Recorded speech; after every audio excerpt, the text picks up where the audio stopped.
Saudara-saudara yang kami hormati dan kami kasihi, moga kiranya sehat walafiat dalam suasana yang tidak menentu sekarang ini. Kita harus lebih mendekatkan diri kepada Tuhan, banyak sembahyang dan banyak berdoa. Paling tidak sembahyang pagi dan petang, berdoa siang dan malam. Kita memang harus berhati-hati, tetapi tidak usah terlalu takut saudara-saudara. Sebab Tuhan Allah itu selalu menyertai kita. Jangan ada di antara kita yang meragukan kepada kasih-Nya Tuhan. Saudara-saudara, kalau Tuhan Yesus sendiri telah menyerahkan dirinya mati di kayu salib, apalagi untuk hal-hal yang lain yang tidak sebesar itu, nescaya Tuhan berikan kepada kita. Sebab itu biarlah kita tidak ragu-ragu, tetapi kita percaya saja. Keraguan-raguan kita, saudara-saudara, kalau kita ragu terhadap kuasa Tuhan, kita ragu terhadap firman Allah, itu jangan terjadi saudara-saudara. Tetapi kalau kita meragukan akan sesuatu hal yang ada di dunia ini, bolehlah kita ketemu dengan seseorang. Apakah saya harus percaya kepadanya atau tidak? Nah, kalau kita menghadapi sesuatu barang, apakah ini asli, apakah ini palsu, bolehlah kita ragu-ragu. Tetapi kalau kepada firman Allah, kepada kuasa Allah, jangan sampai kita ragu-ragu. Firman Allah yang akan saya sampaikan pada saat ini adalah berjudul "Jangan Meragukan Kuasa Allah". Di dalam Kamus Besar Bahasa Indonesia, ragu-ragu itu artinya adalah bimbang, tidak memiliki kepastian, tidak bisa mengambil keputusan, atau mendua hati. Sekarang kita akan membaca Alkitab, khususnya di dalam konteks hari kebangkitan Kristus. Kita baca tentang keraguan-raguan seorang murid bernama Thomas. Kita baca dalam Injil Yohanes pasalnya yang ke-20, ayatnya yang ke-24 sampai 29. Tetapi Thomas, seorang dari ke-12 murid itu yang disebut Didimus, tidak ada bersama-sama mereka ketika Yesus datang ke situ. Maka kata murid-murid yang lain itu kepadanya, "Kami telah melihat Tuhan."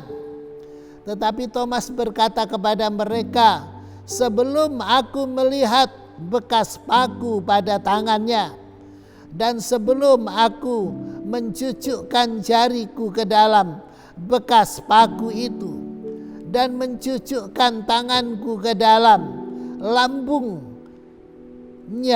sekali-kali aku tidak percaya." 8 hari kemudian murid-murid Yesus berada kembali dalam rumah itu, dan Thomas bersama-sama dengan mereka. Sementara pintu-pintu terkunci, Yesus datang dan ia berdiri di tengah-tengah mereka dan berkata, "Damai sejahtera bagi kamu." Kemudian ia berkata kepada Thomas, "Taruhlah jarimu di sini dan lihatlah tanganku. Ulurkanlah tanganmu dan cucukkan ke dalam lambungku, dan jangan engkau tidak percaya lagi, melainkan percayalah." Thomas menjawab dia, "Ya Tuhanku dan Allahku." Kata Yesus kepadanya, "Karena engkau telah melihat aku, maka engkau percaya. Berbahagialah mereka yang tidak melihat namun percaya." Saudara-saudara yang dikasihi Tuhan, jadi Thomas itu ragu-ragu terhadap kebangkitan Tuhan Yesus. Tetapi Tuhan Yesus itu baik sekali. Nanti akan kita lihat berikutnya bagaimana, saudara-saudara. Yaitu bahwa Tuhan Yesus menyatakan diri kepadanya. Menunjukkan tangannya yang berlubang paku dan menunjukkan lambungnya yang robek oleh tombak. Tuhan Yesus menghapuskan keraguan-raguannya Thomas. Tuhan Yesus itu penuh dengan belas kasihan. Baik sekali Tuhan Yesus itu. Itu sebabnya apabila Anda dan saya mengalami keraguan-raguan, jangan lupa untuk berdoa. Sebab kalau tidak berdoa, mungkin kita akan tetap dalam keraguan-raguan itu. Saudara-saudara, di dalam surat Yudas ayat yang ke-22, saya ajak Anda melihat di sana apa yang dikatakan oleh firman Allah. Yudas ayat 22, "Tunjukkanlah belas kasihan kepada mereka yang ragu-ragu. Selamatkanlah mereka dengan jalan merampas mereka dari api. Tetapi tunjukkanlah belas kasihan yang disertai ketakutan kepada orang-orang lain juga.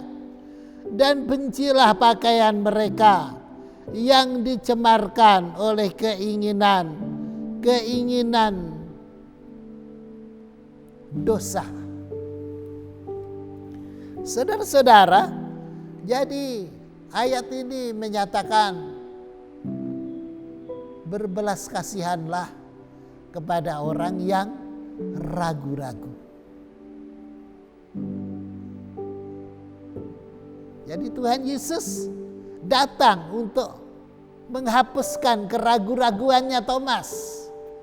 Bagus sekali saudara-saudara. Dan pernahkah saudara mengalami keadaan ragu-ragu?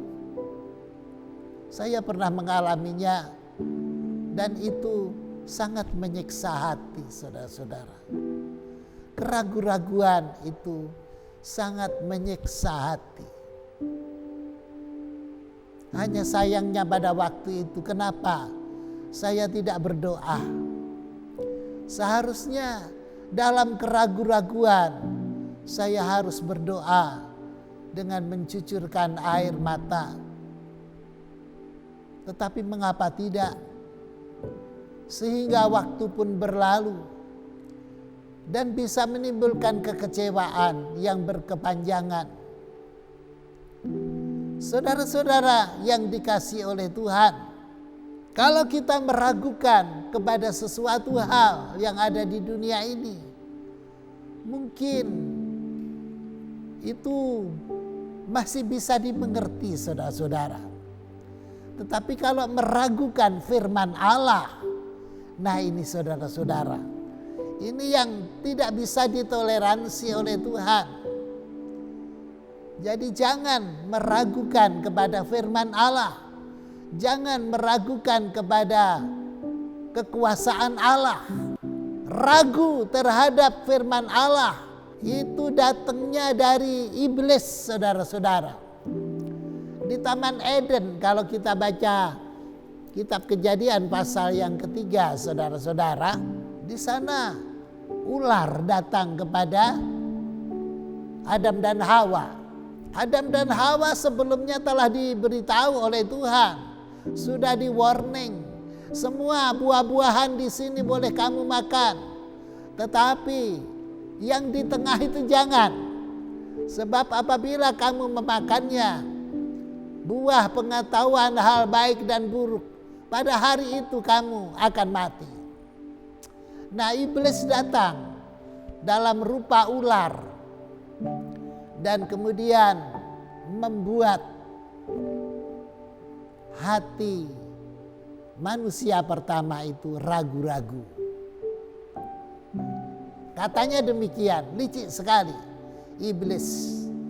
Dia berkata, kalau tidak salah Tuhan berfirman, jangan kamu makan buah di tengah taman ini, sebab ketika pada hari kamu makannya, kamu akan mati. Betul begitu enggak? Ya betul, begitu kira-kira dalam bahasa bebasnya. Terus ular berkata, sebenarnya Tuhan itu tahu akibatnya kalau kamu makan buah yang di tengah taman itu, kamu akan menjadi seperti Allah, mengetahui hal yang baik dan jahat. Sebab itu tidak apa-apalah, makan saja, begitu kira-kira saudara. Dan Hawa melihat bahwa buah itu sedap dipandang dan mendatangkan sukacita di hati, maka dipetiknyalah dan dimakanlah bersama dengan suaminya Adam. Jadi ragu-ragu. Jadi keragu-raguan ini, meragukan firman Allah ini, datangnya dari iblis yang meracuni hati manusia pertama. Jadi jangan ada di antara kita anak-anak Tuhan yang meragukan firman Allah. Sekali-kali pun jangan, saudara-saudara. Dalam Injil Yohanes pasal 8, coba kita lihat di sana apa yang tertulis, saudara-saudara. Ketika Tuhan Yesus berdialog dengan orang-orang Farisi yang selalu berusaha melawan kepada Dia, maka Tuhan Yesus berkata kepada mereka, iblislah yang menjadi bapakmu, dan kamu ingin melakukan keinginan-keinginan bapakmu. Ia adalah pembunuh manusia sejak semula dan tidak hidup dalam kebenaran, sebab di dalam Dia tidak ada kebenaran. Apabila ia berkata dusta, ia berkata atas kehendaknya sendiri, sebab ia adalah pendusta dan bapak segala dusta. Keraguan-raguan terhadap firman Allah itu adalah tipu muslihat iblis. Iblis membuat manusia ragu-ragu terhadap firman Allah. Itu sebabnya kita harus waspada agar supaya jangan kita terkontaminasi olehnya. Orang yang ragu-ragu itu, saudara-saudara, sebenarnya perlu diberi belas kasihan. Sesudah ini akan kita lihat di mana letak kebenaran daripada ungkapan ini. Saudara-saudara sekalian, di dalam surat Yakobus pasal 1, di sana ada gambaran daripada kebimbangan. Ayatnya yang ke-6, hendaklah ia memintanya dalam iman dan sama sekali jangan bimbang. Sebab orang yang bimbang sama dengan gelombang laut yang diombang-ambingkan kian kemari oleh angin. Orang yang demikian janganlah mengira bahwa ia akan menerima sesuatu dari Tuhan. Sebab orang yang mendua hati tidak akan tenang dalam hidupnya. Jadi ini berbicara tentang kepercayaan terhadap Tuhan. Kepercayaan terhadap firman Allah. Jangan sampai kita meragukannya.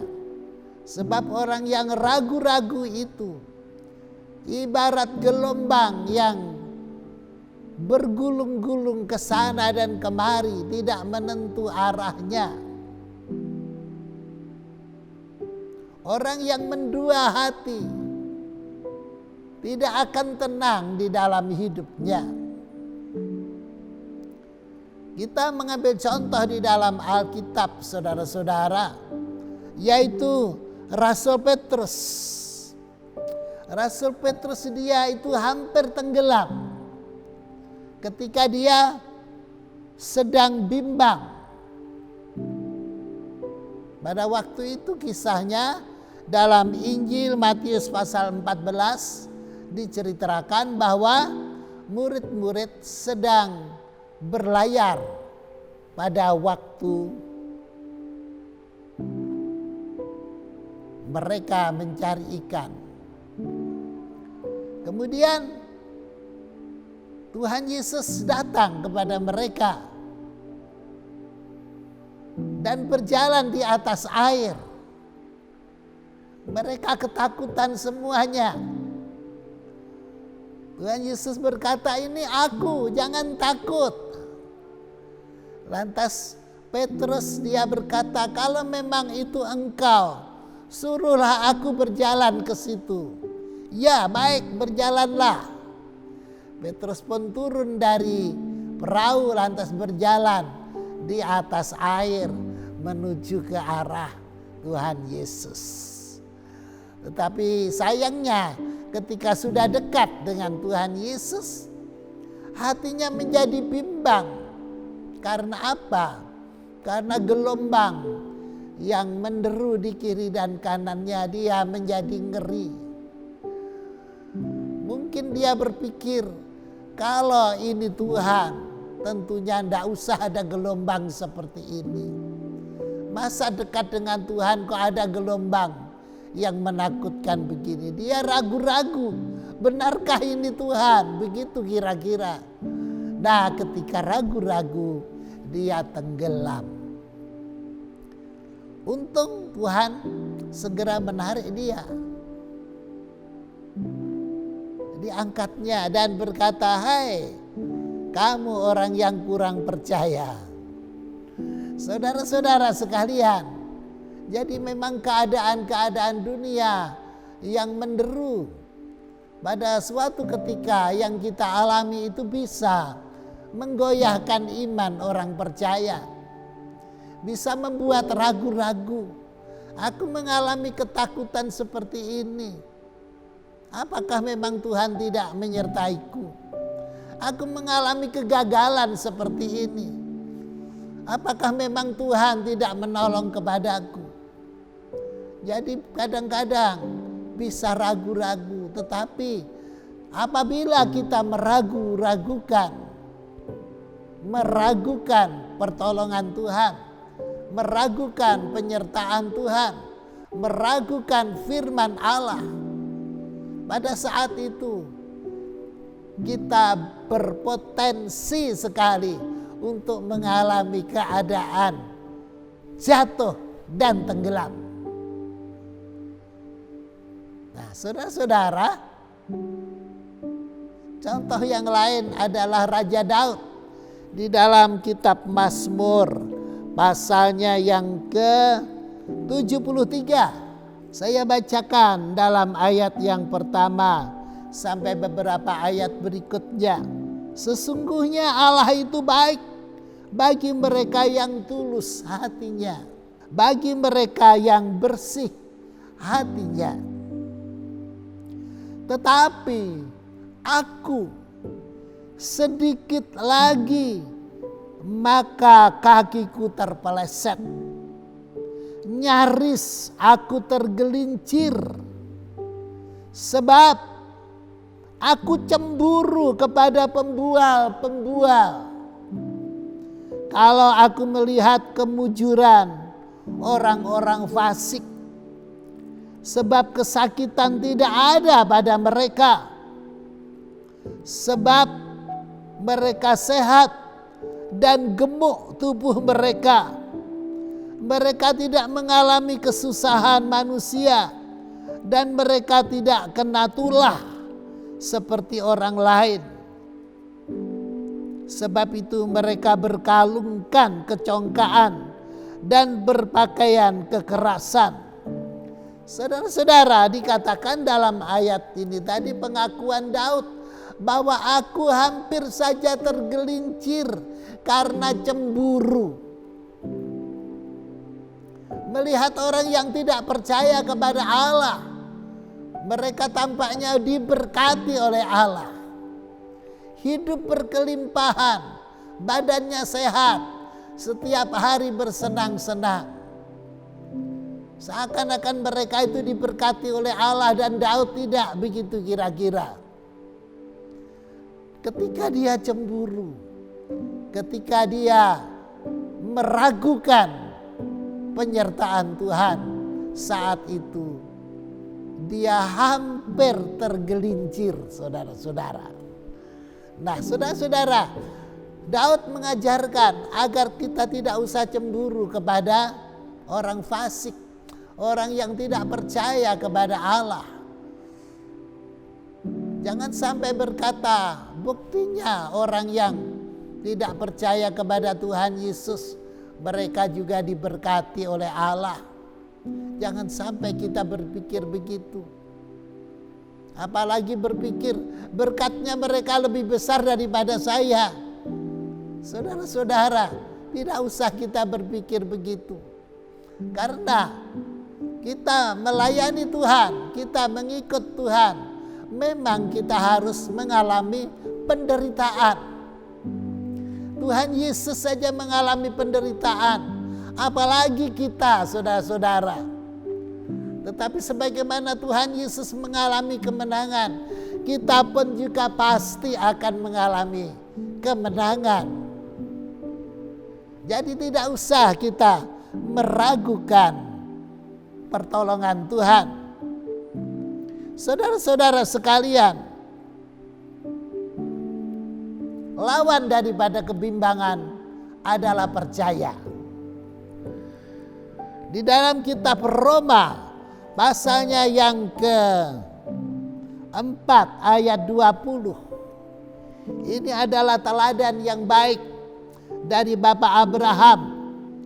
Tetapi terhadap janji Allah, ia tidak bimbang karena ketidakpercayaan. Maka ia diperkuat dalam imannya dan ia memuliakan Allah dengan penuh keyakinan bahwa Allah berkuasa untuk melaksanakan apa yang telah ia janjikan.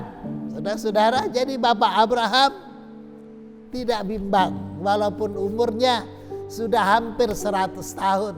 Janji bahwa Allah akan memberikan anak kepadanya, dan Ibu Sarah sudah tua, kira-kira 90 tahun usianya.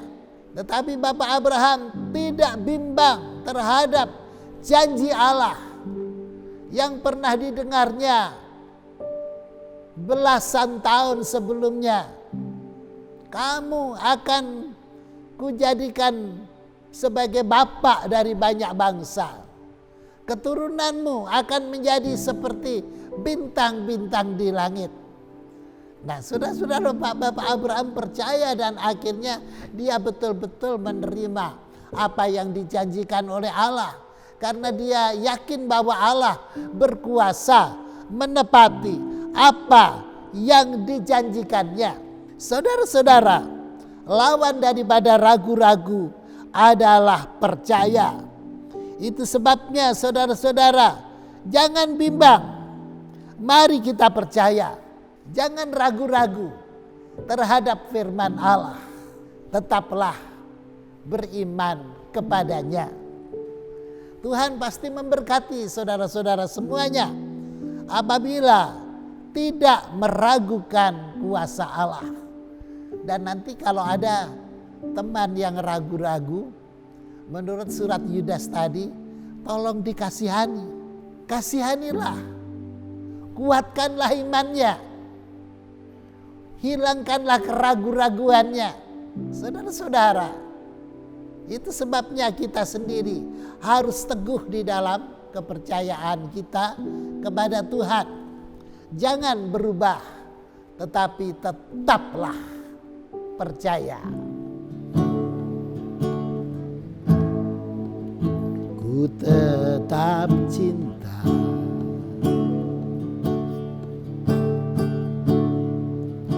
ku tetap cinta,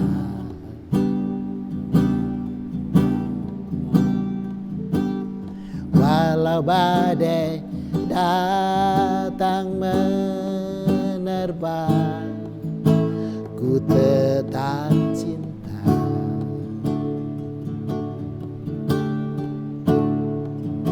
Ku tetap setia,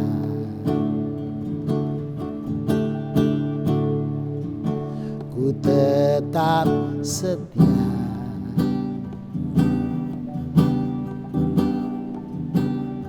walau badai datang menerpa, ku tetap setia.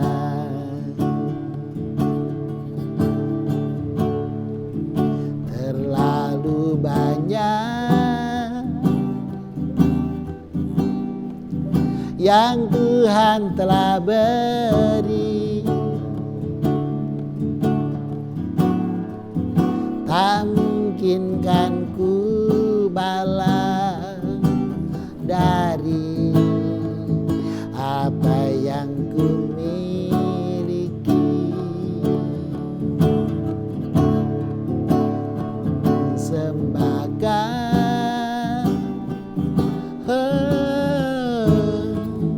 seluruh hidupku, biar ku tetap cinta, biar ku tetap setia untuk selama-lamanya. Terlalu banyak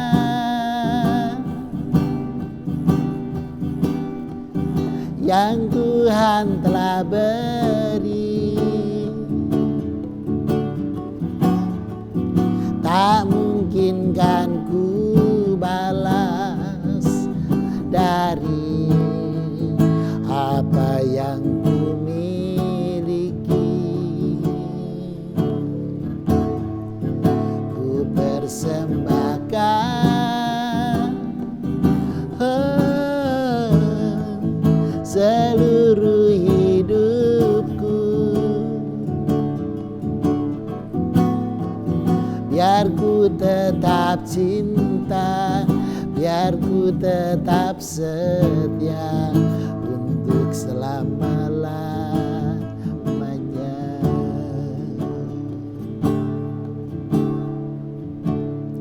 Tuhan memberkati Bapak Ibu semuanya.